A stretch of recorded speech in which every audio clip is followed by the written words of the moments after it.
Mesdames et messieurs, bonsoir et bienvenue dans l'invité de la rédaction Davos. Le rendez-vous des chefs d'entreprise et des dirigeants de la planète a pris fin. Cette année, les tensions du monde politique pèsent sur le monde économique. 2 guerres en Ukraine, au Proche-Orient et les élections présidentielles aux États-Unis qui rendent le climat macroéconomique incertain. Reconstruire la confiance, c'est le thème de la 54e édition du Forum économique mondial. L'accent cette année a été mis sur l'intelligence artificielle, perçue aujourd'hui comme une force pour l'économie et la société. Inflation, hausse des taux d'intérêt, baisse du pouvoir d'achat, comment rétablir la confiance dans un contexte où les crises s'enchaînent depuis la pandémie de Covid-19, c'est le sujet de ce soir. Et avec nous pour en parler, Monsieur Ali El-Harechi, bonsoir, vous êtes doyen de l'Institut de sciences politiques, juridiques et sociales à Mondiapolis. Bonsoir, merci pour l'invitation. C'est un plaisir de vous avoir. Alors, Davos, cette année, quel bilan ? C'est un bilan assez important dans le nombre des participants. On parle de 3000 participants, 60 dirigeants, c'est-à-dire chefs d'État et de gouvernement, une grande participation aussi féminine. On parle de presque 28% des 3000 participants sont des femmes, mais aussi un bilan sur un ensemble de thématiques qui ont été traitées. Vous l'avez bien dit, nous sommes le post-Covid, mais il y a eu aussi 2 guerres, la guerre et qui sont toujours là, la guerre de l'Ukraine et Russie, et leurs répercussions sur l'économie mondiale et sur la géopolitique mondiale, la guerre de maintenant Israël et Gaza, et ce qui se passe malheureusement, donc c'était au centre de l'intérêt, parce que quand on parle de politique ou géopolitique, on l'associe, l'économie, ils sont associés, donc les répercussions et les conséquences de tout ce qui se passe dans le monde a une portée économique. Il y a eu bien sûr, puisque c'est un forum économique, c'est le forum économique mondial, c'est l'économie mondiale aujourd'hui avec toutes les conséquences depuis la crise Covid ou la pandémie Covid, donc un taux d'inflation très, très important. Je dirais aussi par rapport à l'Afrique, quelle est la place de l'Afrique, puisqu'il a été bien sûr, les représentants de l'Afrique sont là, quelle est la place de l'investissement dans notre continent, quelle est la place de l'intelligence artificielle dans un monde qui change. Nous sommes dans un basculement du monde. Déjà, nous parlions d'une certaine multipolarité ou apolarité, pour certains une bipolarité entre 2 grandes puissances, mais aujourd'hui nous parlons d'un monde avec... qui est multipolaire, qu'il soit de par sa géopolitique, mais aussi de par son économie. Donc tout cela ont été des thématiques qui ont été traitées au niveau du forum de Davos, qui a normalement une portée économique pour trouver des solutions. Vous le dites, c'est un forum à portée économique, mais cette année, on a le sentiment qu'on a beaucoup parlé de politique, tout ce qui se passe notamment en Ukraine, et également entre la Palestine et Israël. Est-ce que le volet économique a été relégué au second plan ? Je ne dirais pas qu'il a été relégué au second plan, mais il y a tellement d'imbrications entre ce qui est politique et économique, puisque quand on parle par exemple de la guerre de la Russie et de l'Ukraine, c'est le prix de l'énergie qui a augmenté. Le prix des céréales également. Voilà, donc l'augmentation des prix des céréales, l'augmentation du transport et des prix de tout du commerce international. Donc la conséquence, elle est là. Enfin, ils sont tellement reliés l'un à l'autre, tout ce qui est politique et géopolitique avec l'économie, que les conséquences de ce qui se passe, bien sûr, on les ressent sur l'économie. Avec la Palestine et Israël, il y a la crise en mer Rouge aujourd'hui. Voilà, la mer Rouge. 12 à 15% du commerce mondial qui transite par cette zone. Donc, on est forcément impacté au niveau mondial. Donc, il faut trouver d'autres voies pour faire passer la marchandise. Qui sont plus longues. Voilà, plus longues, donc qui vont coûter plus d'argent et donc qui vont avoir encore des répercussions sur l'économie mondiale. Et tout cela, alors on ne peut pas dire que cela a été relégué, mais on n'a pas parlé que de l'économie, étant donné cette implication des uns et des autres, c'est-à-dire de ce qui est économique et politique, et puis leur impact sur la société mondiale, avec un certain déséquilibre aussi entre les États. Il y a les États qui sont puissants, qui ont beaucoup d'instruments de puissance, qu'ils soient économiques, militaires ou même géopolitiques et géostratégiques, et puis des États qui sont là, on va dire, qui subissent plus les crises depuis la pandémie. Donc les crises sont subies par tous les États, même ceux qui ont été puissants, ils ont montré leur faiblesse et leur fragilité, mais ceux qui étaient déjà faibles ou qui étaient en voie d'émergence ont été plus ou moins, on va dire, touchés aussi et freinés, effectivement freinés par cet écueil-là qui sont les guerres malheureusement qui se passent encore aujourd'hui. L'OMC a alerté donc, sur ce qui se passe aujourd'hui et sur la croissance mondiale. On parle d'une croissance qui devrait ralentir et aussi le retour, des retours inflationnistes. Quelles sont les perspectives au niveau de l'inflation aujourd'hui pour 2024? Est-ce qu'on doit s'inquiéter? Déjà, les taux d'intérêt qui ont augmenté au niveau de toutes les banques centrales pour juguler cette inflation, est-ce qu'on peut s'attendre à une baisse des taux? Est-ce que ça va continuer dans ce sens pour 2024? Oui, ils ont parlé d'une baisse de taux d'intérêt, mais il faut dire que le taux d'inflation, c'est vrai, il n'est plus le même que celui que nous avons connu au milieu de l'année 2023, où ça dépassait parfois les 10, les 15% et même 20% dans certains pays, et même certains pays qui sont émergents. Donc, le taux d'inflation ou l'inflation a quand même freiné les économies et la répercussion est directe sur les sociétés, sur le consommateur. Elle a déjà, avec un déséquilibre entre les pays qui ont certains instruments de puissance et d'autres qui arrivent à peine à s'en sortir, l'inflation, il a freiné et nous avons vu, même en parlant, tout à l'heure vous avez parlé de prix des céréales, donc ça, les États se sont alourdis, c'est-à-dire la facture des États s'est alourdie, ceux qui importent les céréales ou qui importent les énergies, avec le taux d'inflation, avec aujourd'hui, vous avez parlé de l'OMC, du taux de croissance qui ne dépassera guère, je pense, 2,4%. Oui. Donc on ne voit pas vraiment des perspectives heureuses et des perspectives assez florissantes. Donc on est plutôt pessimiste pour cette année en tout cas. Il y a un certain pessimisme et on est à la recherche d'alternatives par rapport aux sociétés, c'est-à-dire à l'individu, au retour sur l'individu. Et il y a tellement de crises en dehors de l'Ukraine et puis de la Palestine. Il y a d'autres crises dans le monde. Si on parle de l'Argentine, c'est la dette, c'est-à-dire l'Amérique du Sud. Donc tous ces sujets-là ont essayé d'être traités, c'est-à-dire chaque région ou chaque État, on a parlé de l'Afrique tout à l'heure, il y a des spécificités de retombées des crises par rapport au continent ou aux États. Et tout cela ne montre pas un essor économique ou une croissance qui permettra peut-être une sortie de crise pour un monde aujourd'hui, comme j'ai dit, qui bascule d'une part géopolitiquement et puis avec tellement de conflits, il y a beaucoup de conflits au début de ce siècle. Et économiquement également. Et bien sûr économique, donc les répercussions sont très, très, très fortes et qui touchent surtout le consommateur, le citoyen ordinaire. Justement, les ménages qui voient leur pouvoir d'achat aujourd'hui baisser, il y a ce rapport d'Oxfam qui a été également publié pendant le forum de Davos et qui parle des inégalités qui se creusent, les 5 plus riches qui s'enrichissent dans le monde et puis 60% de la population qui s'est appauvrie.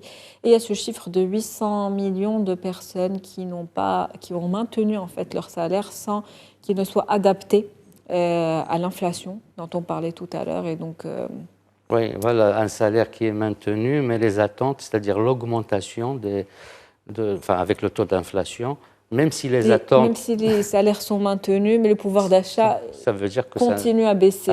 Ça veut dire que même si... On peut dire que c'est comme si les salaires ont diminué, dans le sens où, au même prix, j'allais payer la même chose. Je paye, c'est-à-dire deux fois ou trois, même parfois 4 fois plus. Et ça crée d'autres crises. Ce sont des crises socio-économiques à l'intérieur des États où il y a parfois certaines fragilités. Vous avez parlé des 5 pays les plus riches qui arrivent plus ou moins où les banques... C'était les 5 hommes les plus riches les du 5 monde. hommes, oui. Les 5 hommes. On continue à s'enrichir. Même les États les plus riches, ils arrivent plus ou moins à freiner. Pas totalement cette crise, mais dans les États où il y a de la fragilité, nous voyons d'autres crises qui sont en train de se créer, malheureusement. Des crises qui se superposent les unes aux autres et qui aggravent la situation, bien évidemment. Exactement. Les crises socio-économiques, parfois, ne permettent pas la stabilité. Après, c'est la sécurité. Donc, tout ce qui vient avec Malheureusement, donc, l'économie mondiale n'est pas dans ses plus beaux jours aujourd'hui, surtout avec les crises encore, je dirais, des guerres qui sont là pour des raisons ou pour une autre, et qui, parfois, l'être humain, il a toujours cherché une solution depuis la Westphalie, le monde westphalien, trouver des solutions, établir des frontières, un respect, la souveraineté entre les États. Mais in fine, il n'y a que l'intérêt des États qui prime, enfin des États au singulier par rapport aux États au pluriel. Et cela nous mène à des guerres, à des crises, et ces crises-là sont en relation avec l'économique, parce que la guerre aussi, il coûte trop cher. La guerre coûte cher, donc l'économie aujourd'hui dans l'incertitude. Exactement. Tout en fonction, bien évidemment, de l'évolution de la situation un petit peu partout dans le monde. Maintenant, parlant de climat et de la place qu'il a occupée, des énergies renouvelables, la place qu'ils ont occupée aujourd'hui. Donc, lors de ce forum, sachant que c'est l'un des éléments les plus essentiels aujourd'hui pour l'avenir de la planète. Oui, j'ai dit ça parce que la prise de décision au niveau d'un État, elle émane des hommes et des femmes, donc c'est juste une projection.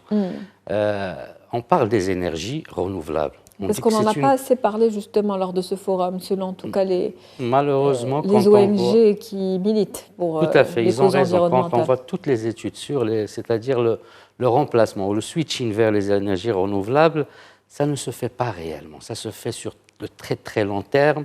Et quand on voit des chiffres d'ici 2050, 2070, on passera d'un niveau de l'utilisation des énergies fossiles, peut-être on est à 70 ou 80% aujourd'hui, ou même plus, à 50%. Donc on sera toujours dans l'énergie fossile et de la dépendance de cette énergie fossile, et qui fait qu'il y a des guerres. Et chaque fois qu'il y a des guerres, il y a des répercussions, puisqu'on voit là où il y a des guerres, il y a le problème, enfin, ce sont des États, je parle de la Russie, qui possèdent de l'énergie et qui possèdent un instrument de puissance.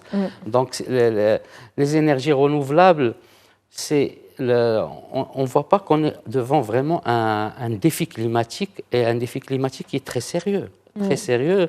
Le climat, il a changé. Il y a 30 ans, on est en hiver, on ne dirait pas qu'on est en hiver. Il fait certes froid, mais il y a moins de pluie, il y a une augmentation de la température. Et puis, il y a une pollution par les pays pollueurs. Enfin, les pays pollueurs, c'est les pays les plus puissants, c'est les pays qui sont plus dans la production industrielle et qui ne cesseront pas de produire, parce que pour eux, leur essor économique dépend de cette production, de cette industrie, et qui va vers l'énergie fossile, pas l'énergie renouvelable. Des pays qui polluent le moins et du continent africain aujourd'hui. L'Afrique ne pollue pas, mais malheureusement... Qui en ressentira les plus grandes conséquences. Et il les ressent encore aujourd'hui. Et parmi d'autres défis qui sont liés au défi défi climatique et le défi de la migration. Quand on a des terres qui ne produisent plus, qu'il y a des sécheresses, eh ben les gens vont quitter chez eux, vont chercher un lendemain meilleur ailleurs. Donc d'autres défis s'ajoutent aux défis climatiques. Et je pense que l'humanité doit faire un point et s'arrêter, un point d'arrêt, et voir l'avenir. Il faut avoir un avenir ensemble, parce qu'on vit sur cette terre, sur cette planète, on n'a pas d'autre planète pour aujourd'hui. On doit gérer ce bien commun. Tant qu'on est en train de le polluer, tant qu'on est en train de ne pas prendre en considération cet avenir en commun, toutes les puissances, in fine, vont... Enfin, c'est-à-dire, c'était comme la pandémie. C'est-à-dire, quand la pandémie a frappé, il a frappé le monde. Il n'a pas frappé les pays les plus pauvres, et les pays les moins pauvres n'ont pas été touchés. Donc, c'est la même chose. Donc, il faut qu'on pense en commun à un avenir commun, à un climat qui soit préservé en commun pour un bien commun pour toute l'humanité. Et aujourd'hui, bon, c'est vrai, le forum de Davos, on va vous dire, oui, on a parlé des énergies renouvelables, mais là, vous avez sur les 3000, ce sont les plus grandes productions, les plus grandes entreprises du monde qui ont recours à l'énergie. On parlait de l'empreinte carbone de ce forum. Exactement. Qui a également été critiqué par les ONG défense. C'est normal, c'est le rôle. Heureusement, les ONG critiquent. J'espère qu'il y a de l'écoute. Et qu'il faut qu'on comprenne c'est un avenir en commun. Si on ne le préserve pas ensemble, on va perdre ensemble. Aujourd'hui, l'Afrique, justement, l'Afrique qui a parlé lors de ce forum de libre-échange, d'innovation, d'investissement, une nouvelle Afrique qui est en plein essor aujourd'hui et qui a un rôle à jouer pour les 10 prochaines années. Quel rôle pour l'Afrique? L'Afrique, c'est la mère des continents, si vous voulez. C'est la mère de l'humanité, si on prend sur le plan anthropologique et l'existence des êtres humains. Mais l'Afrique, c'est un continent jeune, un continent avec presque 1,4 milliard ou 3 milliards d'humains qui sont jeunes. 80 ou 70% des Africains sont des jeunes. C'est une richesse mondiale. Malheureusement, l'Afrique, elle est riche par ses ressources naturelles, minières, par sa jeunesse, et c'est un continent qui subit le retour de défis climatiques. Et aujourd'hui, elle a le droit d'avoir la place, c'est-à-dire dans ce piédestal de la décision, de la prise de décision. Et pour cela, il faut qu'elle doit être prise en considération, d'autant plus qu'en Afrique, nous avons la ZLECAf, la zone de libre-échange, c'est-à-dire un grand marché puisqu'il a été ratifié, je pense, depuis le 30 mars 2021, puisqu'il y a eu, à partir du janvier 2021 ou 2022, quand il y a eu, c'est-à-dire la ratification des États, 30 États ont ratifié. Donc c'est un grand chantier. Justement, est-ce que le monde aujourd'hui prend conscience de ce rôle que doit jouer l'Afrique à l'avenir et de son importance? On prend beaucoup plus conscience pour l'Afrique par rapport à ses ressources naturelles, par rapport à son capital humain et par rapport à ses richesses. Et là, il y a quelque chose de très important. Les Africains, c'est-à-dire les représentants de l'Afrique, l'ont bien souligné. On ne parle plus d'aide au développement. On ne veut plus de l'aide au développement. On parle d'investissement. On parle d'innovation. Exactement. Comme je l'ai dit en vous posant la question. Donc c'est une nouvelle Afrique qui est... Donc cette jeunesse, cette richesse, elle est là.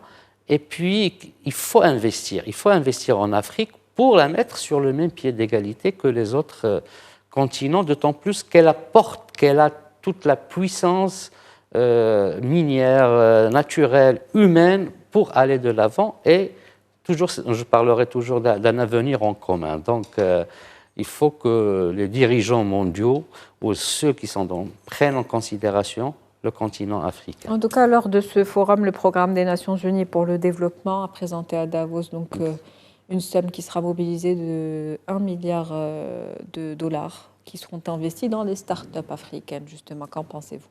C'est très important. Est-ce que c'est suffisant déjà? C'est important, puisque si on voit ce qui est investi aujourd'hui dans les start-up jeunes africaines, on n'est même pas de l'ordre de, je ne sais pas, 0. On est à 3 milliards en Afrique. Non, c'est-à-dire sur le pourcentage mondial, par rapport à d'autres continents, on est à même pas 1% ou à 2%. Donc, l'investissement en Afrique va permettre à cette Afrique, je ne dirais pas d'aller de l'avant, mais de se mettre debout avec les autres. Mais on ne veut plus de l'aide au développement. L'aide au développement a montré ses limites depuis la décolonisation de l'Afrique.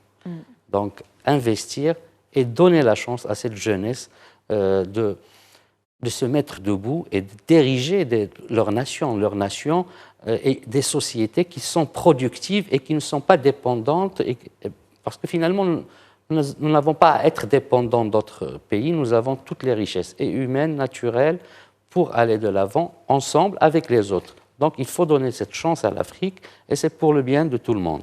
L'Afrique est donc un continent plein de potentiel qu'il faut aujourd'hui exploiter, plein de richesses. Vous l'avez dit, le capital humain et bien évidemment les richesses naturelles de l'Afrique.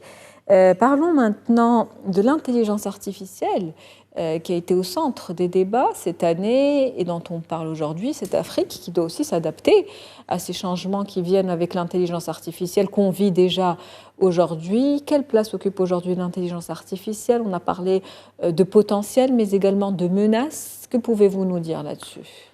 Bon, par rapport au forum, c'était rétablir la confiance, partout, dans toutes les thématiques, mais surtout quand on parle de l'intelligence artificielle, elle est, on dirait, c'est une arme à double tranchant. D'une part, il faut une régulation du droit, c'est-à-dire la régulation du droit international par rapport à cette intelligence, à l'utilisation de l'intelligence artificielle. Une régulation mondiale. Une régulation mondiale, avec une gouvernance globale. Maintenant, la Chine peut réguler à sa manière, comme elle perçoit le monde, où l'intelligence artificielle, les Américains la même chose, les Européens, et parmi les points qui ont été débattus, c'est comment arriver à cette gouvernance mondiale, à une régulation, à un droit international par rapport à l'intelligence artificielle. Maintenant, l'intelligence artificielle, il peut être utilisé, c'est très bien, c'est une bonne chose, c'est la réalité augmentée de l'homme, mais il a deux conséquences. Ça peut augmenter la productivité, mais aussi il y a des emplois qui vont disparaître. Oui, on parle d'un quart des emplois dans le monde qui seront confrontés à un changement radical d'ici les 5 prochaines années. C'est très proche, ce n'est pas dans 50 ans, c'est dans 5 ans, dans 3 ans. Et si on part sur 25% des emplois qui peuvent être, il faut les rediriger quelque part. Donc c'est déjà un grand problème. Avec les problèmes économiques que le monde connaît, il peut peut-être contribuer à une évolution rapide, à une productivité, à une efficience, à aider dans tout ce qui est médical, des diagnostics. Mais à un certain moment, il faut penser à où mettre ces gens-là. Qu'est-ce qu'ils vont faire? On parle aujourd'hui de reconvertir les collaborateurs au lieu d'en recruter de nouveau, plutôt la reconversion. Oui, la reconversion. J'espère parce qu'on parle d'un grand nombre d'êtres humains ou de collaborateurs, il faut trouver où les reconvertir. Maintenant, pour l'Afrique, déjà l'Afrique, par rapport à tout ce qui est numérique, par rapport à quelle est la place, vous m'avez dit, vous avez posé la question par rapport à cette intelligence artificielle. Déjà, il y a un déséquilibre par rapport aux autres continents. Parce que quand on parle d'intelligence artificielle, il y a deux choses. Civile aussi, mais aussi militaire. Intelligence artificielle, quand on parle parce qu'il va être utilisé dans le militaire, et là on voit les puissances qui ont les moyens et qui essayent de travailler sur cela, soit les États-Unis, soit la Chine, un peu l'Europe, et il y a une forme de délocalisation par rapport aux semi-conducteurs de l'Asie vers l'Europe. Et avec l'utilisation de l'intelligence artificielle, quelle est la place de l'Afrique? Finalement, il y a un déséquilibre, il y a presque l'Afrique qui doit s'adapter comme le reste du monde aujourd'hui. Une jeunesse africaine en qui il faut aujourd'hui, comme vous le disiez tout à l'heure, investir, mais dans des projets qui soient plutôt innovants, dans le développement des compétences pour pouvoir justement ne pas rater le cap. Peut-être que c'est une chance pour notre jeunesse. C'est une jeunesse assez intelligente, assez éveillée, pour prendre ce bateau ou cette frégate de l'intelligence artificielle pour bien l'utiliser et pour être, c'est-à-dire, quand on a parlé de l'investissement étranger en Afrique, ça peut être dans ce sens-là. Et puisque tout le monde utilise maintenant les réseaux sociaux, le numérique, mais l'intelligence artificielle, c'est quelque chose qui est autre, mais qui peut être utilisé et qui peut être plus ou moins, j'aime bien, adapté peut-être par la jeunesse africaine, par rapport à l'Afrique, par rapport aux besoins de l'Afrique, et puis par rapport à la place de l'Afrique dans le monde. Mais aussi, il y a l'intelligence artificielle qui peut être, non, c'est les États, on a parlé de régulation, mais entre les mains de personnes qui ne sont pas des États. Et là, c'est le danger. Aujourd'hui, justement, Sam Altman, qui a créé le chat GPT, parle d'une évolution, donc GPT-5.